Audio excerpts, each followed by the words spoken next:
We're going to take a closer look at 5-2 and talk about things we expected and some things we didn't. We'll do it today here on Locked On Jaguars. You are Locked On Jaguars, your daily Jacksonville Jaguars podcast, part of the Locked On Podcast Network. Your team every day.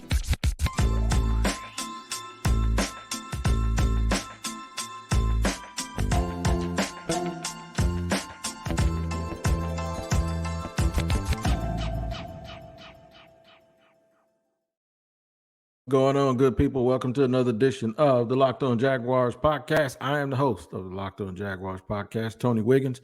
We like to say it's your team every day, and we thank you for making us your first listen. A quick reminder, if you're on YouTube watching this podcast, cool. If you haven't subscribed, not cool. Subscribe.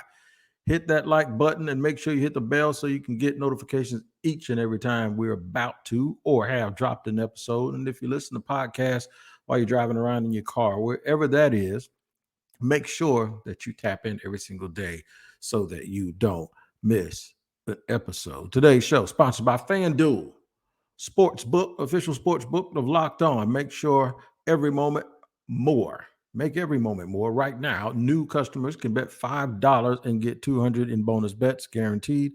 Visit FanDuel.com/Locked On to get started. And a quick shout out to the everydayers for joining us every day. We appreciate you. That's why we call you everydayers. And you can be an everyday or two if you join every day. How about that? All right. So here's what we're going to get to today. We're going to take a closer look at 5-2 and examine all 5-2s aren't the same. And we'll talk about the Jaguars' unique 5-2. And one that I think I'm pretty happy with, even though it's a little bit unexpected. Speaking of unexpected, we're going to talk about things we expected, stuff that is verified. If you go to your platform, wherever you listen to podcasts, just go back, look at the title, and I will tell you exactly what I said in the offseason, even before training camp. And we'll talk about it today briefly. We'll go over some of the things that we said, and you can verify and check. Shout out to Verify, by the way. And then unexpected surprises, like things that we expected good and bad, and unexpected surprises, both good and bad. We're going to start right now. We're taking a closer look at 5-2. It's about where a lot of people, even the most optimistic folks, had the Jaguars being. If you double this up, they're 12-4. With one more game, let's just say they win it, that's 13-4. I had them at 14-3. So it's not out of the realm that they still get close enough to that. It's not out of the realm that they actually go 14-3. It's not quite how we thought it was going to get here. You know, I had them, I think it was a game, I believe I had them like either Carolina, I ain't going to lose to Carolina, but I think it was Cleveland. It was one of those games that I said it feels like a formula game that will happen later on in the year that they would not win or whatever. Well, they had that already, and that's Houston. In fact, it's the second year in a row Houston has come in here and beat the Jaguars. Last year, we thought it was a fluke, and they proved it was. This year, that's going to be a hard game. That's a hard out. Those dudes know how to play, and they got a quarterback that can spin it. So, haven't quite gotten here the way that we thought. And even if you take away the win-loss part of it, or win-loss aspect, the team hasn't really looked like we thought it was going to look. This team has looked, at times, have looked like the Baltimore Ravens from the 2000s.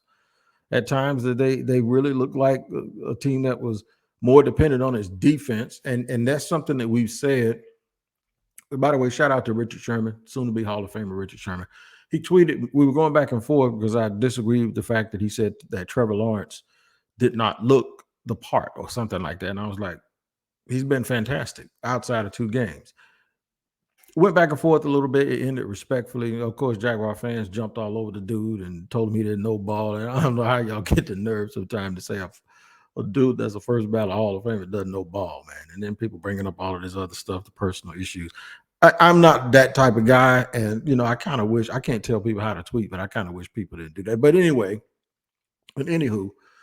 to the point, I don't dismiss people's entire point. The entire point is coming into this year, no Jaguar fan thought that after 7 games and a 5-2 record, the thing that we'd be saying was the reason why they were 5-2 was the defense. Nobody thought that. But then it's also not. It's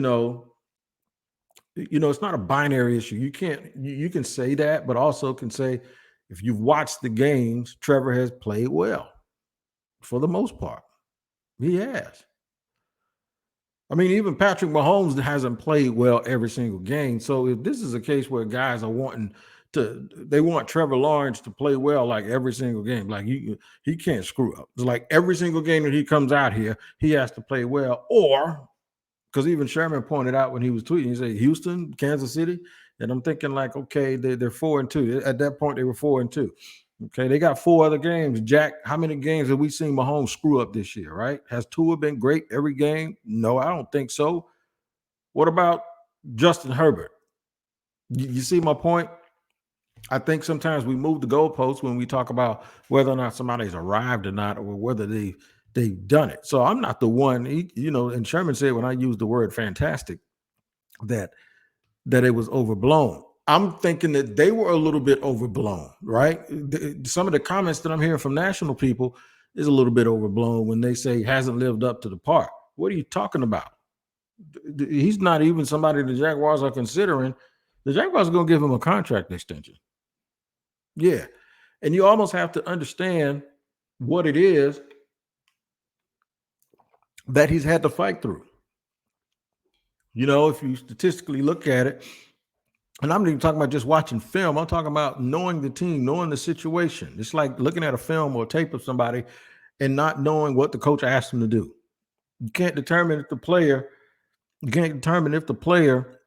is doing something that he's supposed to do or not supposed to do when you don't know what the coach asked him to do. Now, we assume that most of the time we kind of do know what the coach is asking him to do, but we don't know if the coach is a good teacher, and we don't know what the coach allows to happen. So the thing is even with a guy like Trevor Lawrence, and this isn't a coach's issue, we don't know what the temperature in the room is. We don't, without really understanding the health or the non-health of the offensive line, or what they were actually trying to accomplish at that point in time, or whether or not it was a play calling issue.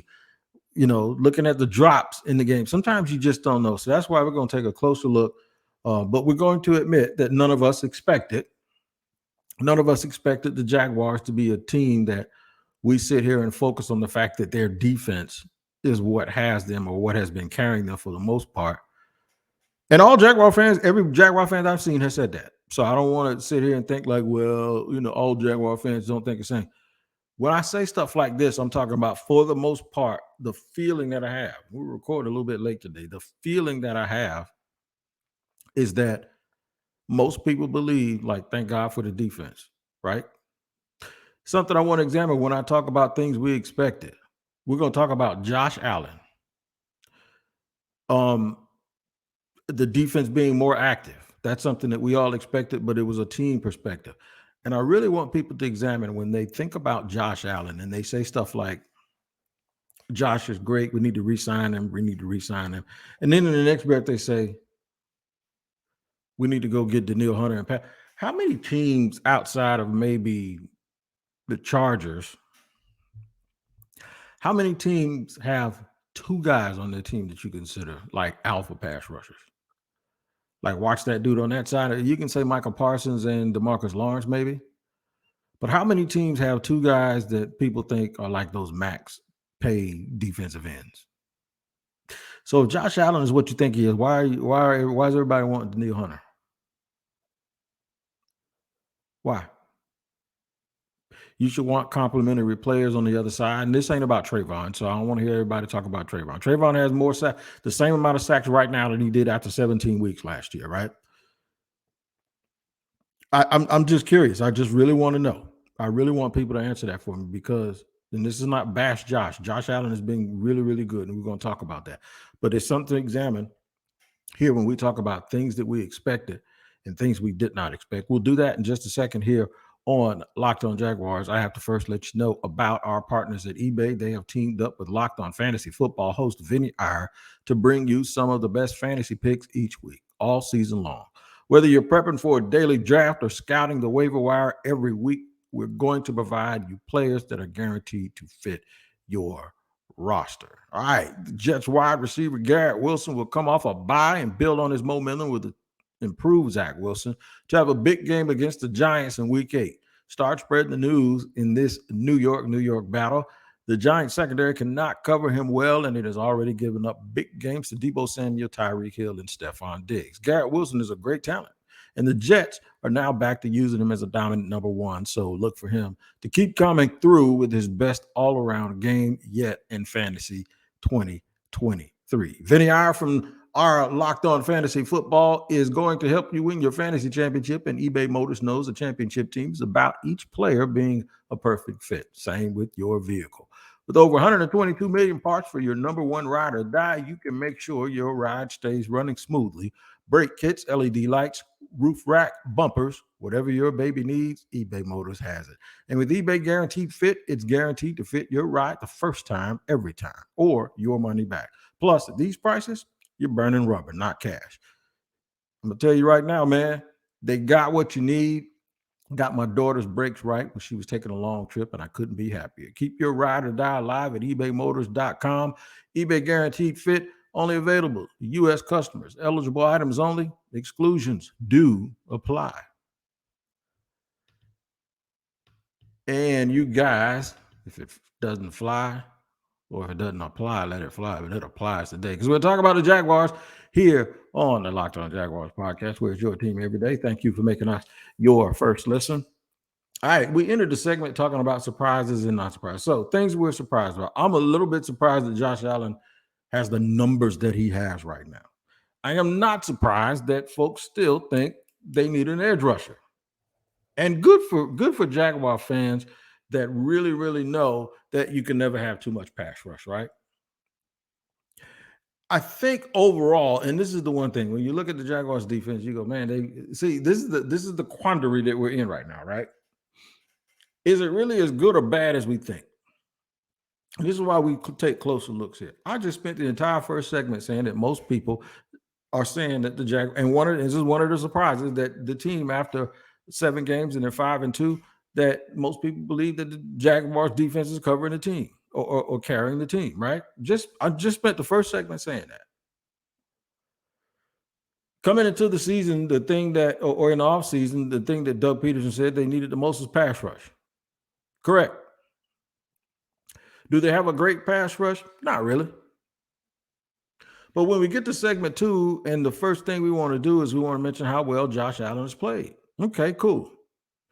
That fits with the first segment because Josh Allen has played well and the defense has led the team for the most part to a 5-2 record.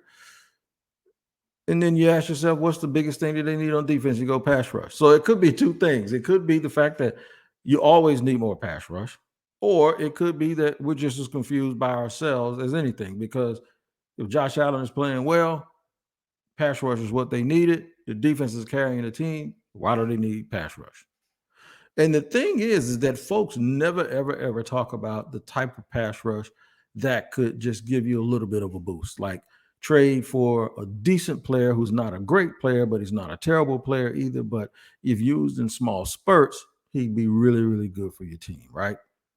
But those guys don't happen to hit the market because it seems like those guys are playing for teams that are still contenders and they don't make a lot of money. And the teams are getting the production out of them that matches their salary. The only thing left is to look at guys that are making a lot of money, that have a lot of value to their ball clubs, but their clubs are really in that area where if that guy's 26, 27, if their club is thinking, okay, we better retool this thing for the next 3 or 4 years, so we don't need to pay him a whole bunch of money because he's going to be 30 by the time we get good. Let's just go ahead and move on and just get some more parts. The problem with those guys is they all cost a lot, and they're going to cost a lot. And what I mean is I'm not talking about what you got to pay them if you re-sign them. I'm talking about what you have to pay them because you're going to have to re-sign them because you're not going to give up the compensation that they want just to have him for the next 10 games. That's the game. So expected things is that people would still be talking about pass rush and people would still be a little bit unreasonable in their approach to how they want to acquire it. All right. Tell you something else I expected. I expected Travis Etienne to play like an absolute monster. And that is exactly what he has done this year. And I am on record. You can check it out that I said that Etienne was going to bust out and play extremely, extremely well. This is exactly what he has done. Exactly what he has done. Things I did not expect. I did not expect Calvin Ridley to be a week to week, up and down, wondering what's going on. I thought Calvin Ridley catch 100 balls this year, and I don't think that's going to happen.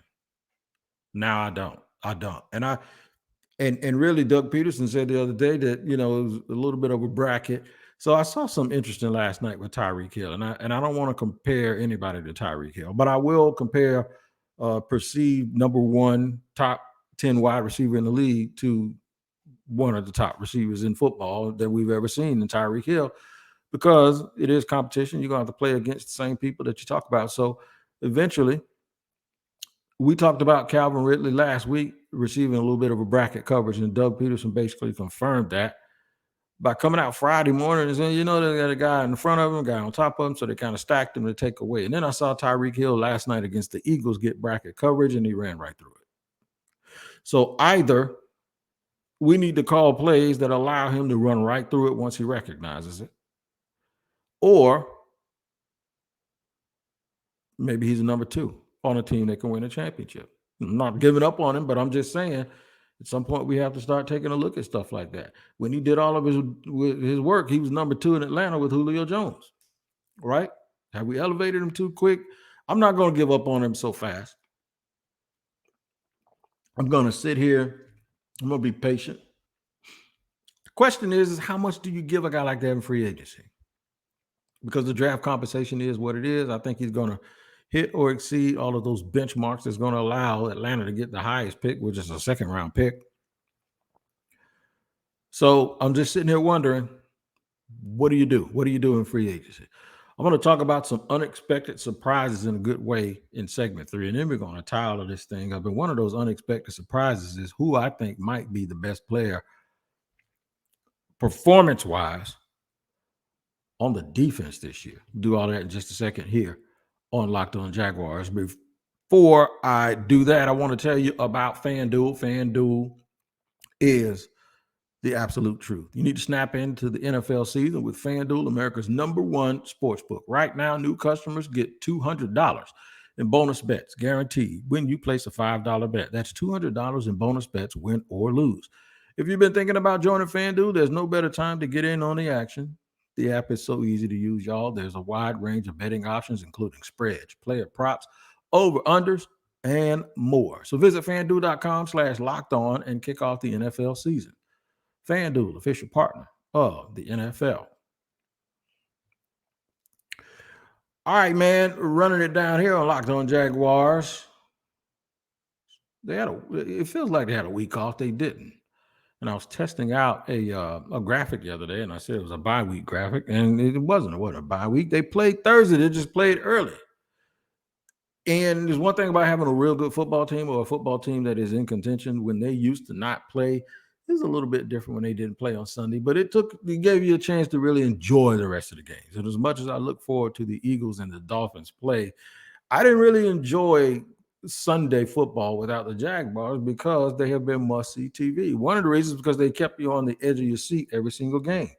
We talked about the defense and the offense kind of going back and forth and not really playing the cleanest game that they can. And then the variance that they play, they've hit like the point where they do stuff that's like on a scale of 1 to 100, they do 100, and then they do stuff like on a 30. So there's just not only the up and down and the inconsistency, but there's just the wide range of how good and how bad they look. And then the amount of stretches that they can go through. It's not like a drive here and a drive there. No, it's like 3 or 4 drives in a row. They look like the worst team on earth. And then all of a sudden, for the next 3 or 4 drives, they look like a team that's going to win the Super Bowl. So closing the gap for that is going to help. But some unexpected surprises this year. I talked about who I think has been the best player, not talent-wise, but performance-wise on the field. To me, we talked about Josh Allen in the first segment.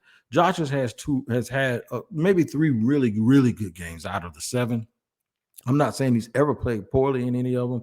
Maybe Houston game, everybody played poorly, but I think he's been good. But to me, it's Darius Williams, and I'm not saying that because it's hyperbole. I'm not saying that because it's a surprise, even though we're talking about surprises. I'm saying that he's the biggest surprise. Not that I didn't think he was going to be solid, because I did, but he has been better than solid. He has put up Pro Bowl material or all pro sort of level stuff here, and you got to pay attention to it. And that doesn't mean that before he got hurt that Tyson Campbell wasn't being who Tyson Campbell is supposed to be. He has been. We looked up folks in the Jaguars secondary is pretty good when it comes to guys who can make plays. Rayshon Jenkins has made plays, got interceptions. Of course, we know Andre Cisco was doing his thing. I hope he, is okay injury-wise. Tyson Campbell was playing well before he got banged up, and then Darius Williams. It's almost as if when you look at those top four guys, and now you've seen what Monteric Brown can do, Buster, and Trey Herndon's played better than I thought he was ever capable of playing of. And, of course, you still have the Dewey Wingards and Antonio Johnsons that can give some time. The Jaguars secondary is pretty dang on good. They are pretty dang on good. Pretty dang on good. And I'll give them kudos for that. Unexpected surprises. Devin Lloyd has taken that next step. Devin Lloyd looks like a guy. It happened with him and Quay Walker, and they were both picked around the same time, but Quay Walker's had the same impact with the Green Bay Packers in year two.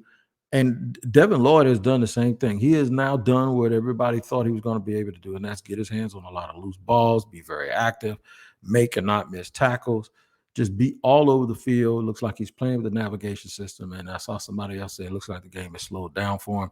So that's been an unexpected surprise also. Another unexpected surprise is the defensive interior. With Devon Hamilton being out, those dudes have been showing up, man. They just all of them, including a big surprise the other day. First came back for Dewan Smoot. Oh, yeah, you thought they were going to just move him on in, huh? No, Dewan Smoot was out there playing, and he was out there. He was into it. Man, he was all over the place. You hear me? Dewan Smoot was really, really making plays, and they didn't roll. It wasn't a slow roll, that's for sure. They put him out there, man, and had him absolutely into the mix, doing a lot of things. So Angelo Blackson, who backs up Roy Robinson Harris, has played well. When I've seen him, he's played a lot. And so has Adam Gosselin and Tyler Lacey. And, of course, we know about Foloronzo Fadakazi and Jeremiah Ledbetter. But as a collective, without the best interior player on the team, who's on his way back, apparently he may play this weekend, Devon Hamilton, they have been really, really good at times. Now, I think when Hamilton comes back, they're actually going to get more pass rush in the interior.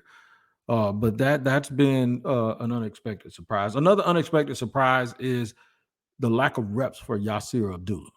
I thought that based on what we saw in the preseason, that they give him a chance. I do think he'd get more reps if the Jaguars handle their business and they get off to faster starts and maintain stuff. And then I think you see Yasir be able to get in and make a little bit of an impact based on what we saw in the preseason and what we thought they were going to do in terms of their the way that they used him. Unexpected surprise is the couple of times that Jamal Agnew has put the ball on the ground. I really thought he was going to be sort of in redemption mode this year. Hasn't really happened. Had a nice play the other day. I'm going to keep getting him chances, though, because I think he's a really, really good kid. Another unexpected surprise is the emergence of Luke Farrell. Even though he hadn't caught a lot of passes, he's shown himself to be a nice guy in that rotation for the tight ends. To still be the starter in the two tight end sets, I think is pretty good for him. Another unexpected surprise is how much they miss Zay Jones, even with, and that's probably that way because I thought with Calvin Ridley, with Zay Jones, they could afford to miss Zay a little bit. And remember in the preseason, we kept talking about all of those, how the wide receiver room was so good. They missed Zay Jones, and then you don't really see another guy come up and emerge. They're still going heavy to Kirk, and they're using Melvin Ingram. So, that's a little bit of a concern. But all in all, we're nitpicking when we talk about the things that we're surprised about because they're 5-2.